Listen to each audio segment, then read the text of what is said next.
ابو العباس احمد بن مسروق رحمۃ اللہ علیہ خراسان کے عظیم مشائخ میں سے تھے۔ جملہ اولیاء کرام اس بات پر متفق ہیں کہ آپ اوتاد میں شامل تھے اور کتب آپ کے شریک کار تھے۔ آپ نے 40 ایسے مشائخ کی خدمت کی جو صاحب تمکین تھے اور سب سے مستفید ہوئے۔ ان کی ظاہری و باطنی قابلیت مسلمہ ہے۔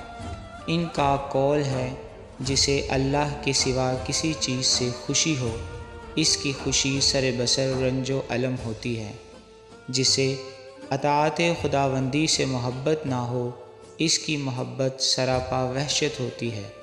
مطلب یہ ہے کہ اللہ کے سوا ہر چیز فانی ہے۔ جسے فانی چیز سے لگاؤ ہے وہ اپنے مقصود کے فنا ہونے پر سوائے غم کے کچھ نہیں دیکھتا۔ اس کی اطاعت کے سوا ہر چیز خاک ہے۔ جب عالم ہستی کی بمائیگی نمایاں ہوتی ہے تو اس کی محبت صرف وحشت ہو کر رہ جاتی ہے۔ الغرض غم و وحشت غیر اللہ کی طرف مائل ہونے کا نتیجہ ہے۔